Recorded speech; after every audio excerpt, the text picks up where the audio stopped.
Yo, so what's good, fam? It's your man Jay Boogie, this time with no hoodie.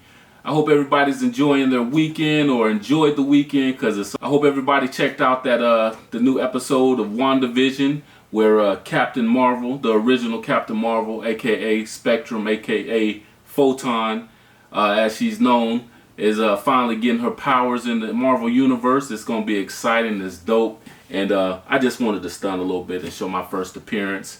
I'm hoping to pick up a couple of more copies of this first appearance of Captain Marvel, aka Spectrum, aka Photon. I don't even know what they're going to actually call her when it really hits, but I'm excited to see her character come to life. It's something that we've been waiting on for a long time, so it's great to see.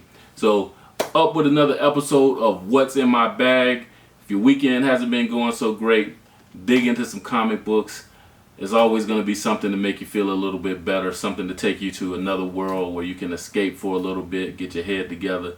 So, without further ado, Evolutionary Comics 2021.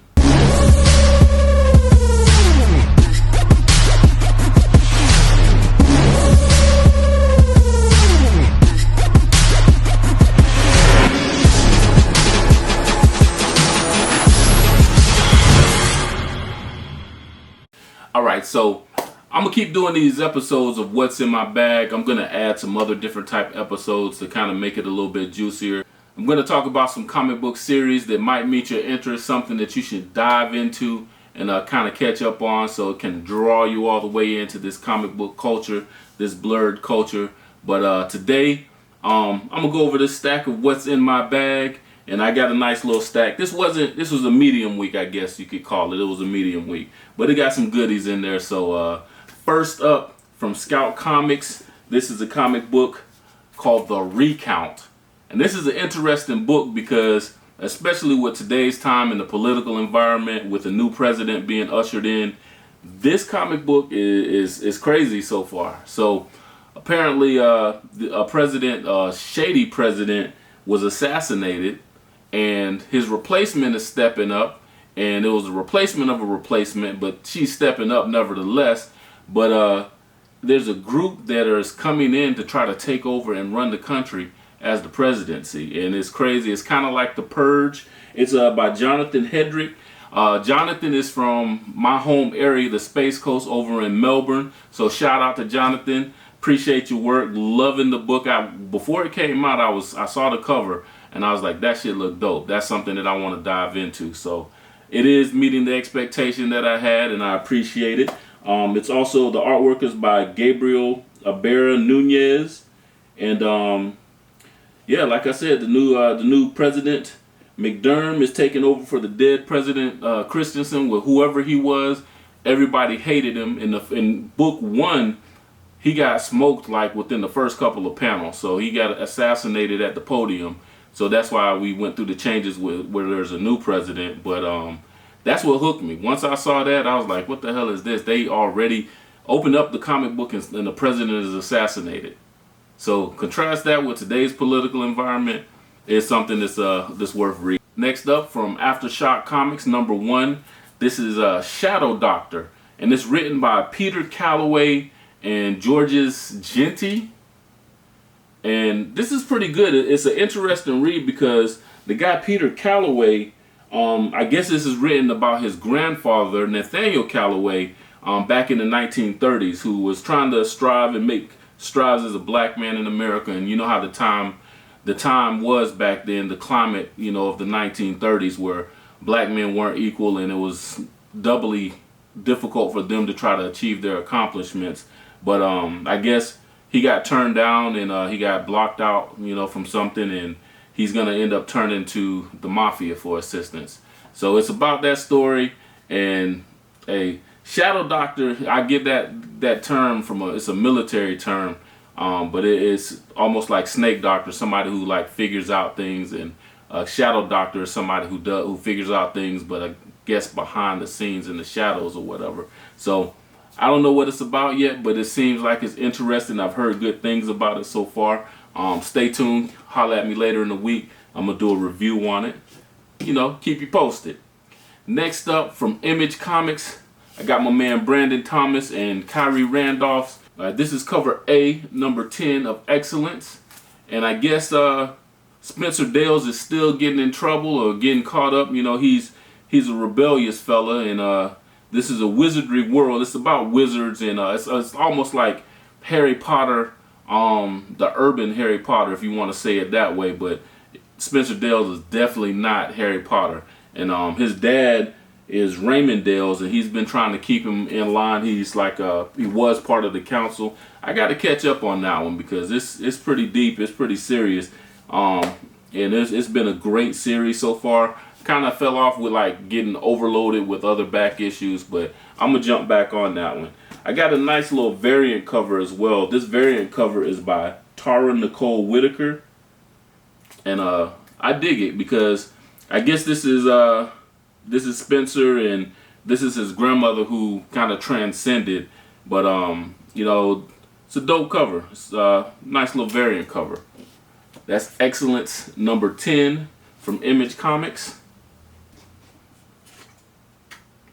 Next up from Dynamite Comics, it's Sacred 6, and I ain't gonna lie, I've been buying these because of the cover alone. I've read a couple of them and I gotta catch up on them, but these covers are dope as hell. This is a Derek Chu cover, and Derek Chu has become one of my favorite cover artists based solely on this particular series. The series is written by Christopher Priest, who is like, you know, one of the OGs of comic book writing. He was the one that kind of brought the Black Panther comic book to prominence, in modern day prominence, so to speak. But he's absolutely a master, and anything that he touches, you know, is great. This is this number 7 is actually the beginning of a new story arc, and you know, from what I've heard, Christopher is about to catch his stride with this one, so that's pretty dope.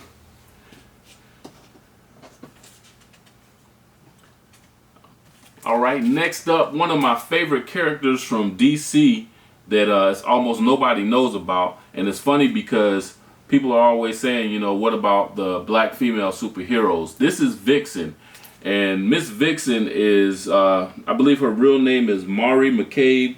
I forget who created the character, but this one is, it's funny because this is a book that was written by Jeffrey Thorne. And Jeffrey Thorne, if you ever get to see this video, if anybody ever tells you that it was created, I finally got your name right. He's the guy that I was talking about in my last video, who used to be on the TV show In the Heat of the Night, who wrote the Black Panther King in Black tie-in. But anyway, he wrote this as well, along with somebody named Jordi Tarragona, and the cover is by Chris Cross. It's a dope cover. Miss Vixen is an African character who has the power. It's almost like I can't remember the guy's name, but it was I know one of his things was it was a Native American guy. He used to be like, you know, Chuck, in on the Justice League. But her powers are similar to his, where she can take on the powers of any animal and have it amplified because she's a human and they're animals. They have that much extra strength. Like, you know how they say like an ant has 10 times the strength of its body weight. It's kind of a similar situation, but she's actually going up against some gods in this one. But this is the one. This is a spinoff. I think there's Truth and Justice is gonna have a couple of different issues, but this first one is all about Vixen, and it's definitely a nice pickup. I missed out on cover B, the variant cover. I'll put a little thing right there so you can see it. The variant cover, I love it. That was even doper. It looks like a dope ass photo shoot. But yeah, that's Miss Vixen. Next up from DC is DC's Future State. Another issue of the next Batman, number 4. And I think it's kind of getting to be where it's wrapped up. And I think this was actually the last one for this one. This is the variant cover. I'm showing you the variant cover first. It's written by John Ridley and Vita Ayala. It's been pretty good. Like I said, I can't wait till the next Batman has his own series. I think it's called the next Batman Second Son or something like that. That's coming out in April. But if you're hyped about that and you want to see a little bit of something different from a Batman type character, check these out first and then get prepared for April when that next Batman series comes out. Because I'm anxious for it. Like I say, these Future State books, they tell 3 different stories, and it's all connected, but they tell 3 different stories, and this particular one with the next Batman is dope. The other ones are okay, but I'm excited about that. I'm watching his battles with the Magistrate and whatever his name, Patriot One or whatever the dude's name, but he out of the picture because he got smoked. And this is the original cover. That's pretty dope. I don't know what that is he's sitting on, looks like a train or something like that. The next Batman train is coming through. Alright, so next up we have ABBOTT 1973 from Boom Studios. And this is written by Saladin Hamed, and the artwork is by Semi Kavila and Mattia Icona. But this is number 2, and this is a series that's on the rise. Miss Abbott is a newspaper reporter who's trying to help get the first black mayor of Detroit elected. But there's powers that don't want her to do that, but she has like supernatural powers that she hasn't realized, and these evil powers are coming for her and they want to take her powers, and she's doing that battling. When we left off in issue number 1, an old lady that she trusted and had a lot of, affections for is about to do something to her from behind, so I can't wait to see how that turns out. It's going to turn out good. But this is issue 1, and I just realized all this time I've had this book, I had it for a couple of days, I'm just realizing she's pulling out the piece. I don't know why she's pulling out the piece, because she got superpowers. So, but that's issue number 1. This is the Raoul Allen variant cover. I missed out on that Mirka Andolfo variant cover. Mirka Andolfo is one of my favorite writers and artists. She did the Unnatural series, and holla at her on Instagram. She's very personable. She'll talk to you if you send her a message. But I missed out on that particular variant cover. I'm hoping to go back and get that one later. But this virgin cover is just dope. It's sexy. It's dope as hell. So Mr. Allen did a great job on that one. Next up is the much lauded after and sought after The Last Ronin Teenage Ninja Mutant Turtles from IDW, and this is the long awaited number 2. And this cover is by Esau and Isaac Escorza. There's a ton of variant covers for these books that are coming out, and a lot of them are extremely dope as hell. Unfortunately, I was only able to get this one because this is the one that was in my pull list. But the story's been great. It's really dope. The artwork is real nice, and the rest of the turtles are gone. So it's left up to one turtle to actually figure it out and get vengeance or whatever. But I'm not even going to tell you who the remaining turtle is in case you haven't read number 1. You go back and get that one. But it's like a little cliffhanger, because all the way through issue number 1, you're trying to figure out, well, who is that remaining turtle?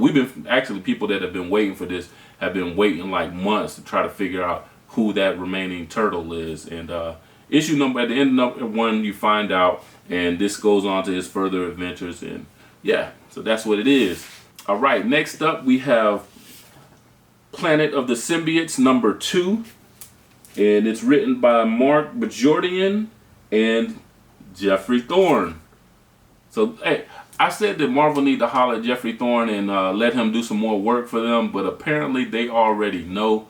I don't know as far as how he's gonna start with doing stuff with the MCU, but this is the second book that today that I've called his name out on, and yeah.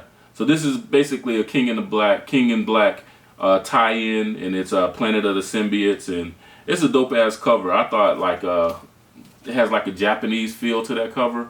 Kind of looks like Japanese art, almost like a transcendence, but it's dope as hell. So, and Tony Moore is the artist that did that particular cover. Next up is from Marvel. It's Champions Outlawed number 4. This is the Riri Williams Black History Month variant, and I believe the cover is done by Hernanda Souza, is the way to pronounce her name. But yeah, this cover is pretty dope. Of course, another beautiful writer. Eve Ewing is the writer on these books, and Bob Quinn is one of the I guess he's one of the main artists for the book, but I don't know. I don't know how to feel about this cover, because looking at it from a photographer's viewpoint, I don't like the fact that they cut off her leg here and she got these little baby arms. And I understand it's like she's almost like in a free fall, but it's a better way to show that. So not trying to pick apart the cover, because I still, you know, I like the book because it has Riri on it. But I don't think, I think those things could have been better. But yeah, anyway, the Champions Outlawed, they're still trying to battle Cradle, and that's that organization that believes that any superpowered teens should not be utilizing their powers, and they should shelve their power until they're mature enough to know what they're doing, no matter how long they've had those powers. And of course, the teens are like, nah, you know, we got superpowers, we got responsibilities.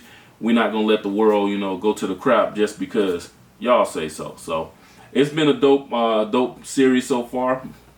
I'm loving it, and especially because it got Riri, it got Miles, I got Miss Marvel in it. I believe this one also has like Cyclops in it. I think Storm makes a guest appearance in it. So yeah, so that's number 4 of Champions Outlawed. Speaking of Miles, next up is Miles Morales number 23. I hate it because he getting socked in the side of the head. But this is also written by Saladin Hamed, so that's the second time I've said his name as well. He's been doing some great work, and the artwork is done by Carmen Canero. And this is an interesting cover, because actually there's a Black History Month variant for this one, and just like I picked this one apart a little bit, the Black History Month variant, I'm not gonna say the artist's name who did that one, but I absolutely hate it. I hate it. My homeboy Kenya Mays, he said something about it in our Facebook group, Blurred Core, in regards to the type of artwork that has been done with some of these black characters, and I'm in 1,000% agreement with Kenya. And it's a travesty. It's a travesty how they got my man Miles looking on the cover. I hate it. I would not pick it up. I was gonna get it just because, you know, it's a Miles book and I want to get all of his covers or whatever. But that cover was so trash. I mean, like extra trash, that I wouldn't even pick that up. So, yeah, and luckily my people knew better than to put it in my box.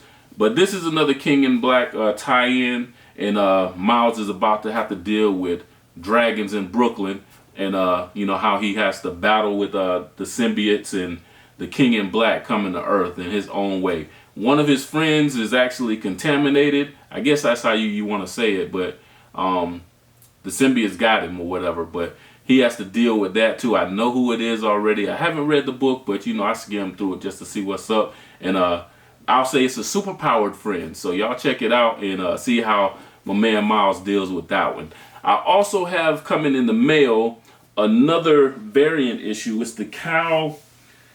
I'm not sure how to say his last name. His first name is Kael Ngu is the last name, but however you say his name, because I'm known for butchering names. I'm the name butcher around here. But however you say his name, the comic book is dope. And a lot of people was like, you know, okay, they reaching. But the cover is dope as hell. So this is the variant for it. And I have 1 or 2 of these coming in the mail. I have the variant. I have the Virgin cover and the regular variant cover as well. But both of those are coming in the mail. I can't wait to get them. Actually, I think I got 2 copies of each one. So I just thought the cover was just that dope, and it's something that I want to keep one for myself, and then possibly, maybe, just maybe, when I get my subscribers up above, I don't know, a couple hundred or something like that, when I get my subscribers up, maybe I'll do a giveaway and give one of those away. But for now, you'll enjoy the little picture, and I'll wait for that to come in the mail. All right, so last up is the King in Black number 4, and I didn't pick up any of the regular covers because I'm like, I like the issues, but I'm not about to just buy every issue of the King in Black just to have them or whatever. The writing is great. It's by Donnie Cates and Ryan Stegman, and this particular cover is, I guess, the Laniel Francis Yu variant cover. Is dope as hell. It got Miles on it, and it got the original OG Spider-Man Peter Parker with him, and they're trying to get away from the symbiote demons or the symbiote dragons or whatever. But this is a dope ass cover. I like this cover a lot, and I picked this one up, and this one I think this one was actually in my pull box. So shout out to my man Frank at Emerald City Comics for putting that in my box, or Adam, whichever one did it. Appreciate you, bro. But they didn't put this one in, and they got this one in a couple of days later. And this is the Vanguard Virgin exclusive Virgin issue. This is by Razia. I guess that's the person's name, is RAHZZAH. I'll put it down in the bottom so y'all will see who the artist is on this cover. But it's a dope ass cover, and it's sinister as hell. King in Black is just kicking people ass left and right, but he ain't take that shit to Wakanda like that. But I'm just saying. But anyway, I picked this one up as well to go along with this dope ass cover. I like this one better. This one was a little bit more costly, but it was an exclusive, so I had to grab it. So yeah, so that's my pull list for the week. That's what I got in the mail. And I guess, I should start doing what was my favorite cover. So obviously the King in Black one was one of my favorite covers for the week. That was something that I was loving. The Miles Morales one that's in the mail is obviously the Miles Morales that's in the mail is gonna be another one of my favorites. I went out of my way above and beyond to actually, grab that one. And then ABBOTT 73. I think this is gonna be my number one read for the week. I'm loving this story. I'm loving ABBOTT. She's a smooth sister, and she's just trying to navigate her way and trying not to get caught off guard. But I'm loving the series, and it's written by Saladin Ahmed, if I didn't mention before, and he's been doing some great writing. So he's on ABBOTT 73. He's also on the Miles Morales. So he's my writer of the week, I guess, along with Jeffrey Thorne. So shout out to all the writers and the creators. And so yeah, so that's my pickups for the week. I appreciate you as always for joining me on Evolutionary Comics. I'm hoping that some of these comic books, even though I'm just showing them to you and I'm not going too in depth as far as what's inside the covers, I'm showing you just what's in my bag. I hope it's piquing some of your interest and making you say, well, I want to learn a little bit more about that. That sounded like an interesting story. That's something that I might be into. Can you tell me more? So if you ask those type of questions and you put it in the comments below, then I can answer those questions for you. So as always, I'm asking you, talk to me a little bit. Let me know what I can do to help make this comic book vlog a little bit better. Pick up the subscriber count so we can have more people to add to the conversation. People that are more knowledgeable, because like I say, I'm a collector. I've been collecting again strongly for about 7 to 8 years. I started reading comics when I was a little kid, probably back in the beginning of the 80s is when I first started really reading comic books. But I'm still like a rookie at this. I'm still learning as far as the virgins, the variant covers, and where to get this and that from, and the storylines. Even though I've been reading for a long time and I know who a lot of the characters are, mostly like in Marvel, but I still got a lot to learn. So as I always say, it's an evolution. Join the evolution. Learn with me, experience with me. Hopefully you'll become a blurred and a comic book nerd just like myself. In the meantime, thank you for joining. Hit that like button, hit the subscribe button, and definitely hit the little bell so you can get the notifications whenever I have a new episode. So again, it's Evolutionary Comics. I'm your man Jay, 2021. Power to the people.